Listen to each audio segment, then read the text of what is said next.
તો ઈડરના બડોલી ગામે યુવાનને કરંટ લાગતા કરુણ મોત અને જ્યારે ઝાડ કાપતા યુવાન મેન લાઇન પર આવીને જતા દુર્ઘટના થઈ છે। તો ઈડરના બડોલી ગામના યુવાનને કરંટ લાગતા કરુણ મોત થયું છે। મોટા સમાચાર, ઝાડ કાપતા યુવાન મેન લાઇન પર આવી જતા આ દુર્ઘટના થઈ છે અને શેઠને જ્યારે બેદરકારીના કારણે આ 3 બાળકોએ પોતાનો બાપને ગુમાવી દીધો છે। બાજુમાં ડીપી હોવાથી ઝાડનું ડાળખું મેન લાઇટ પર પડ્યું હતું। પોલીસ ઘટના સ્થળે પહોંચીને તપાસ હાથ ધરી રહી છે।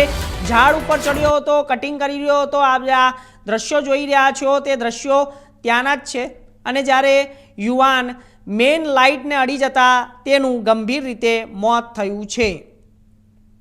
તો આ વિષય ઉપર વધુ માહિતી માટે અમારા સંવાદદાતા જોડાઈ ગયા છે। શું છે ભરત આખી આ ઘટના અને કઈ રીતે આ ઘટના બની છે અને સામે આવી છે?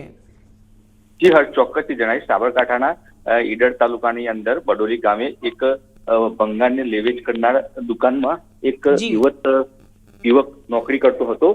તે દરમિયાન શેઠને એમના જે દુકાનની બાજુમાં આવેલું ઝાડ હતું એ ઝાડના ઉપર જે ડાળખી હતી તે કાપવા માટે એને ચડાવ્યો હતો, પરંતુ ડાળખી કાપતા જ એનું જે ડાળખું હતું તે મેન લાઇનને અડી ગયું હતું। મેન લાઇનને અડવાના કારણે એ યુવકનું મોત ઘટના સ્થળે જ મોત નીપજ્યું હતું।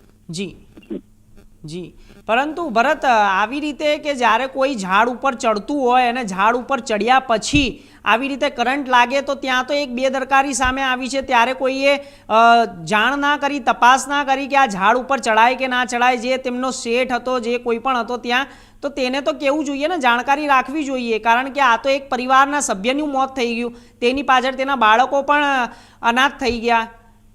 બરાબર? જી હર્ષ, વાત સાચી છે।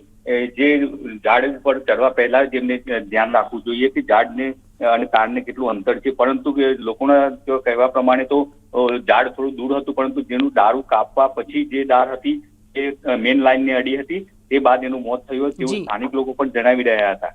પરંતુ અત્યારે હાલ તો શોકની લાગણી છવાઈ છે। પરિવારમાં પણ 3 બાળકો હોવાનું સામે આવ્યું છે। જી, ચોક્કસથી ભરત, આપનો ખૂબ ખૂબ આભાર માહિતી આપવા માટે।